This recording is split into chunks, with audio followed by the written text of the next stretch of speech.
Welcome back, viewers, to another season of Straight Talk. This season, we are doing debates.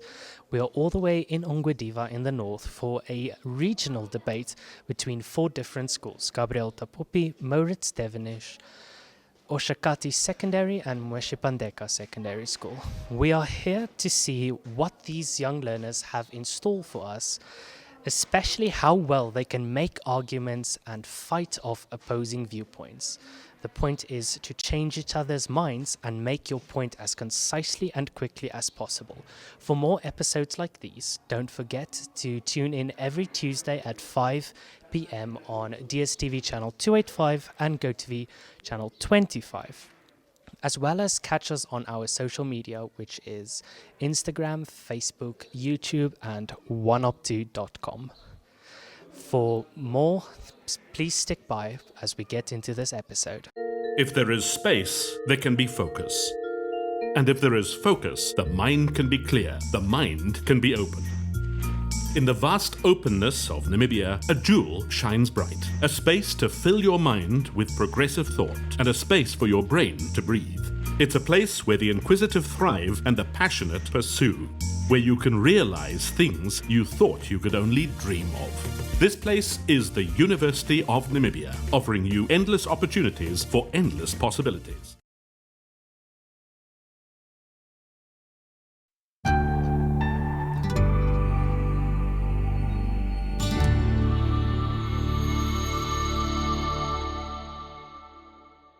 Welcome back to our first debate. Today's topic is voting should be compulsory. Taking the affirmative is Gabriel Tapopi Secondary School, and taking the negative is Mweshi Pandeka Secondary School. They will battle it out to see which team is able to convince the crowd of their viewpoint. I will give way to Gabriel Tapopi for their first argument. My name is Naomi Shakungu from Gabriel Tapopi, debating on the motion, voting must be compulsory. Right, so let's look at the 2019 results.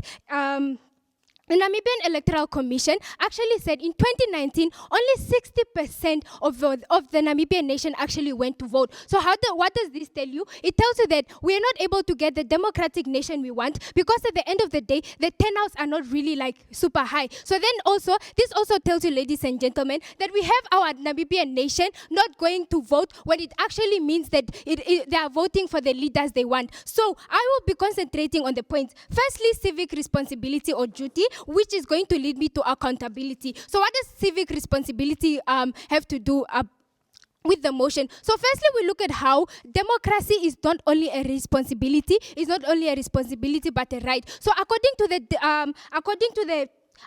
the Constitution of Namibia, Article 16 states that every person must vote. So that means it's a right. But then you also look at the fact that if they are going to vote, this means also it's a responsibility, because these are the people that are going to lead you. These are the people that actually are going to make the decisions for you. So this means that you have to go and vote. So that's why we feel like it has to be compulsory, because of the fact that it's not only a right in the Constitution, but it's the responsibility of every Namibian individual who's above the age of 18.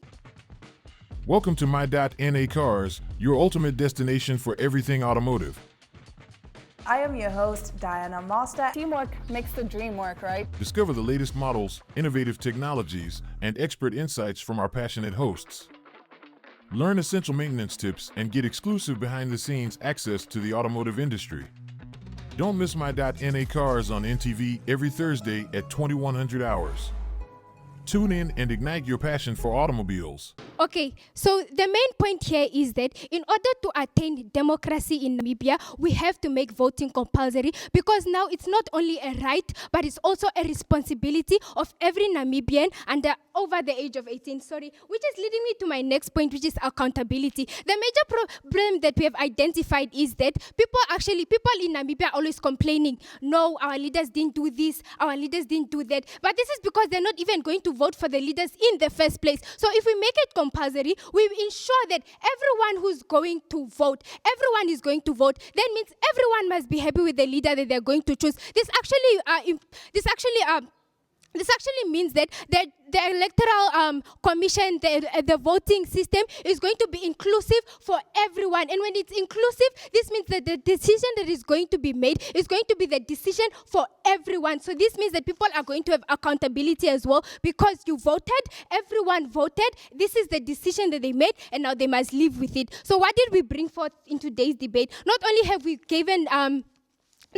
given status quo, or exactly what is currently happening, which is that actually like we haven't been having high turnout, which is 60%, but not only that, but we also gave a point, the first point, which is was civic responsibility, where if we want to attain a democratic Namibia, we have to make it compulsory so that it's not only a right, but also a responsibility. Not only that, but we've also brought the point of accountability, where we have said that people are not happy with the leadership because they don't actually go to vote in the first place. So if we make it compulsory, then this means that everyone is going to go, everyone is going to vote, and it's going to be an inclusive electoral, it's going to be an inclusive voting system for everyone. I thank you.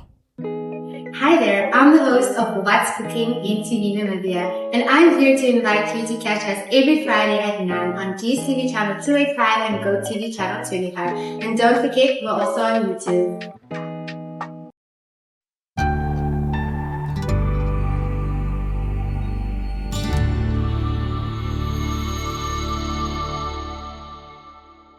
They say every vote counts, but how about when it doesn't? My name is Jemima Zinu. I'm from Wishpandeka High School, and in today's debate, which states that voting should be compulsory. So in today's case, my team has brought forth the points that taking away the right is violation of my right. Everybody has their right. Everybody has their right to vote or not to vote. And you making it compulsory is you taking my freedom of speech away from me. And so many reasons are that people, when you go out to vote, you have some candidate or some politician that you have in mind that this is the person I want to lead me. But how about when you do not have that person in mind? Does that mean you should go on and play bingo on the candidate you want to vote? No. This is why making it compulsory will make us make decisions that really do not satisfy us. This is why voting shouldn't be compulsory. In another way is, again, that we've heard so many politicians bring up so many promises which they haven't fulfilled, but now me going out there voting without an informed decision really doesn't make sense, does it, House? This is why we're saying voting shouldn't be compulsory. Everybody has their preference. Everybody has the leader in mind who they want to be led by. But how about when the leader you have in mind is not part of the candidate? What should you do? Should you still be forced to vote for somebody you don't think is a good leader for you? No. This is why voting should not be compulsory. Otherwise, you'll be forced to vote for the people available, but at the end of the day, you know this person is not going to bring the change you want. And the person that you desire to bring the change you want is unavailable. This is why voting should not be compulsory. And another factor is the costs involved. If you make something compulsory, that means there should be a penalty when you do not obey the law, right? So in this factor of costs, who is going to put in the money to bring forth that penalty? As in, if they say you're going to get a 3-month sentence if you do not vote, if that is the penalty, who is going to bring forth the cost of feeding these people for the next 3 months when our country is going through so many economic crises? This is why we're saying voting should not be compulsory. And another reason why we're saying that voting shouldn't be compulsory is because of you need to make an informed decision. You need to be sure of what you're doing. And when you make it compulsory, sometimes you are put into a spot, and in that spot you're not sure as to whether this is the man, this is the woman that I truly desire, and this is the man, this is the woman that's going to bring forth that drastic change that my community needs, that your community needs, that this country needs. And that is not that shouldn't be an enforced decision, but should be a personal choice. And this is why our constitution gives us the freedom of speech. And this is why we have such a freedom that I have the choice to vote for who I want. And when that person is unavailable, I still have that right that I shouldn't vote for this person. This is why in this In this case, we have brought forth that everybody has their preference of who they want to vote for, and when that person is unavailable, I don't have to vote. And that is why we're saying voting shouldn't be compulsory. And as well, when you vote, you need to have an informed decision. And so many times, deep in the villages, these people don't really have that decision, that informed decision of who this candidate truly is, but they just have a masked face. And at the end of the day, we have candidates that make fake promises and do not fulfill. This is why we're saying voting shouldn't be compulsory, but a choice. That it's my choice, that I choose this leader when I want this leader, and when this leader is unavailable, I choose to back down, and that is why it shouldn't be compulsory.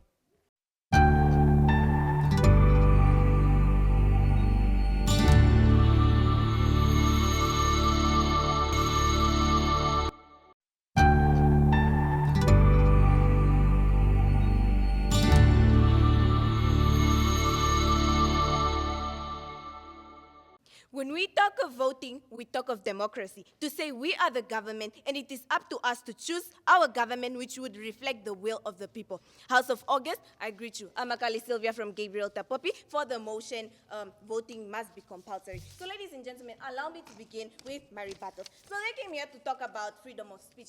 How dare they? How dare they? Knowing that we have voters' education which educates people to help them choose the leaders they want. Ladies and gentlemen, we have a system in which we have voters' education to say that a person, an individual, is being educated so that they are actually helped to do what? To choose the leader they want. House at large, allow me to begin with my first argument, which is increased participation in democracy. Now, ladies and gentlemen, making voting compulsory actually means that it ensures a larger proportion of the population which will actively participate in the Electoral Commission. What do we mean by this? We mean that when we actually make it compulsory, there will be a high voter turnout, meaning there will be more people that are coming to vote, and that is what we aim for. Ladies and gentlemen, according to the statistics taken from the International Institute for Democracy and Electoral Assistance, countries with compulsory voting have significant high voter turnout date rates compared to those without. For example, Belgium introduced compulsory voting in 1893, and since then has experienced constantly high levels of voter turnout. So ladies and gentlemen, this is what we are aiming for. We are aiming for a high voter turnout, because at the end of the day, when we choose our leaders, this is not just going to affect an individual, but it is going to affect the whole Namibian society as a whole. Leading me to my second argument, which is it encourages civic education and engagement. And I'm very disheartened by the fact that they actually brought in to speak about how people deep in the village do not make informed decisions or have no informed decision. Now, ladies and gentlemen, making voting compulsory helps to combat disengagement and encourages civic education. Basically, when we talk of civic education, this is education that has to do with the Constitution. Basically, our rights as Namibian individual, which also includes what? The Electoral Commission, meaning our rights regarding the electoral process. Now, making voting compulsory means that each and every individual will vote, even the one that lacks knowledge on civics education, because then they will be educated, ladies and gentlemen. Hence, by requiring all eligible individuals to vote, it sends a message, ladies and gentlemen, to the public while reflecting on civic education. What are we aiming for? We are aiming for a higher voter turnout, which will mean what? Which will mean that more people will be voting, which would mean what again? Increased democracy, and that is what we are fighting.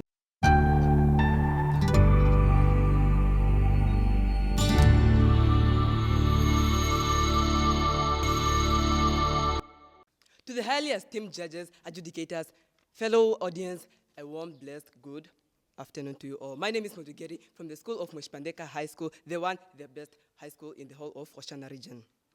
House at large, allow me to bring forth my argument for today. Team Proposition came here telling us that apparently only 90% of the people voted. House at large, the reason why it's only 60% of the people voted is because only 60% of the people wanted to vote. It's because only 60% of the people are sure of their leaders that they want to vote, not because they are not educated or anything else. It's because they do not want. House at large.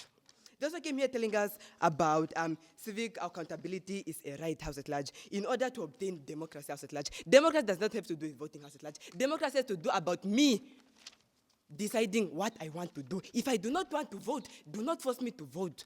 Why should you make it compulsory so that I have to vote, even though I do not have anyone in mindset who I want to lead me? House at large. This is why we are saying that democracy should not be compulsory, because if you are making it compulsory, you're actually forcing people to vote, even the ones that do not want to vote, even the ones that are not sure about the leaders that they want to vote. you are making forceful acts house at large. Let me go to the other point that they said. Apparently, people will be happy with the people that they have voted, since people are usually complaining about the leaders that are currently existing. House at large, the people that are complaining are the people that voted, because they are regretting that they did not make informed decisions house at large, but they just voted for the sake of voting, because voting apparently is a right. Apparently, it's not a right house at large. Here I come again clarifying that it's not a right house at large. A right is not something that you are forced to do. A right is you saying that I want to do this and this, not just doing something for the sake of doing it house at large. House at large. They also came here talking about freedom of speech house at large. Freedom of speech house at large. Yes, I have the freedom of speech house at large, which is why I can say I do not want to vote house at large. They say that you can bring a donkey to the water, but you cannot force the donkey to drink the water house at large. So if I do not want to vote, why should it be made compulsory so that I vote? I do not want to vote. That is my right. It's supposed to be my right. Which brings me back to our first speaker that said that it's a violation of right. It is, because if I do not want, do not force me. Why should it be made compulsory so I vote house at large? We talk about participation. They also kept telling us about participation. I do not want to participate. If I do not want to participate, do not force me to participate. Why am I being forced? Because the thing is made compulsory house at large. I do not want to participate. Let me be on my own. I don't want to participate. So why should I participate? Because I'm probably going to vote someone who I was not well informed of, and the person is going to step me in the back house at large. Then they also came here telling us that they are aiming for high vote turnout, increasing democracy house at large. It's not about high vote turnout. You vote when you want to vote. You vote when you are sure about the leader that you want. You vote when you have someone in mindset house at large. But if I do not have all of these things house at large, why should I go vote? What am I going to do there?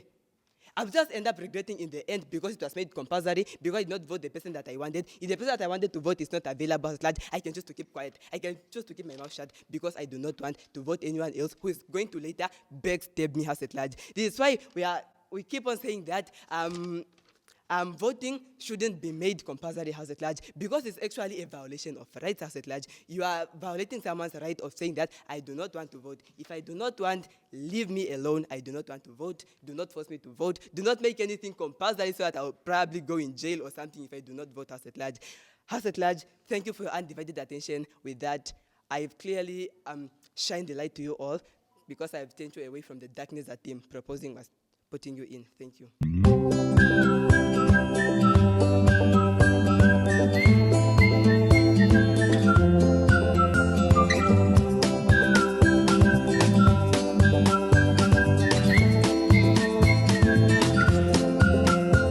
Hi, friends!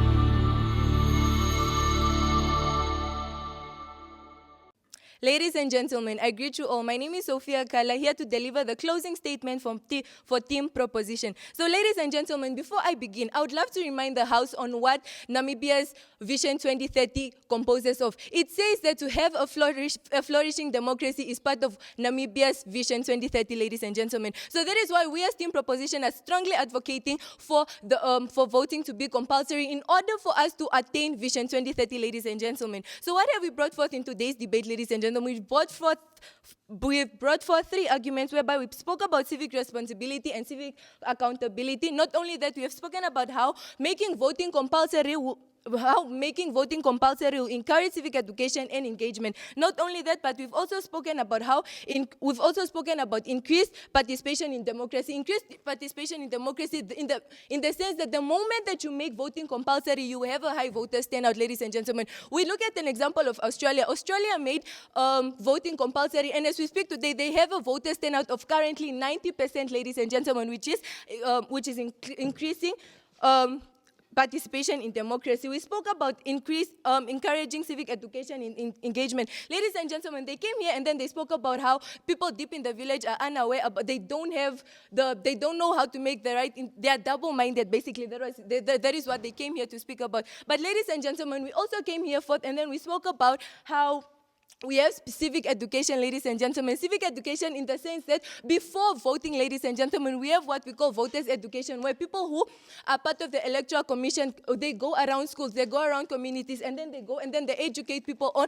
what voting is, to help people make the informed decisions, ladies and gentlemen. Not only that, House at Large, I feel like there's a bit of confusion in today's debate, because they came here talking about freedom of speech, about how if we make voting compulsory, ladies and gentlemen, it will go against the right of him or her having the right to vote, ladies and gentlemen. But I would like to ask these people, ladies and gentlemen, we are in schools, ladies and gentlemen, and we are told to wear uniform. Wearing school uniform is compulsory, ladies and gentlemen. But I'm pretty sure there's one of you, or at least myself, I don't want to wear a school uniform, but because it's compulsory, I have to wear school uniform. Why? Because it's benefiting me, ladies and gentlemen. It's protecting me from certain things, ladies and gentlemen. In the same way, if you make voting compulsory, ladies and gentlemen, it is benefiting the country in the sense that we are going to have a flourishing democracy.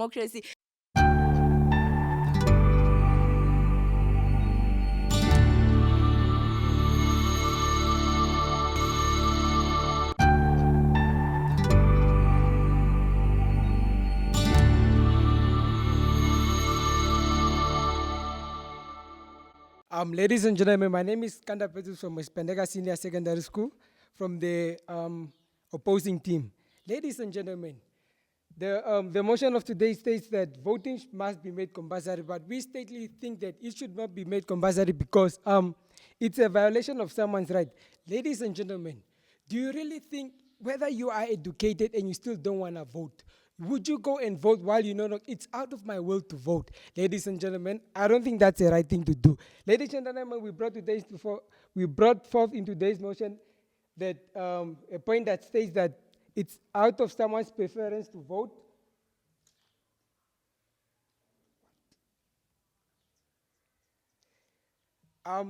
Excuse me, House at Large. We brought in today's debate that it's a violation of someone's right to vote. Everybody has his or her own right, whether to or not to in the House at Large. And we steadily think that if you don't want to vote, don't go out there and vote. You end up regretting, like they're saying. People are complaining that only 60% turned out. Yes, those 60% that turned out are the 60% that wanted to vote. Those are the people that were willing to complain, even if the people that voted didn't do what they thought they would do for them, House at Large. They came here stating about civics accountability is a right in order to obtain democracy, House at Large. Yes, civics is an accountability in order to obtain democracy, but House at Large, whether you are educated about voting, whether you are taught about voting, House at Large, but yet you don't feel like this is what I feel like it's going to be the benefit of my country, it's going to be the benefit of me and the people that are surrounding House at Large, don't go out there and vote, House at Large. They came here telling us that people will be happy with the people they voted and reduce complaints, House at Large. Okay, House at Large. They came here stating that 60% has voted, House at Large. If you look at our current democracy rate, House at Large, I don't think even it's at 60%, House at Large. We brought forth in today's motion that it's someone's informed decision. It's your right to vote or not to vote, House at Large.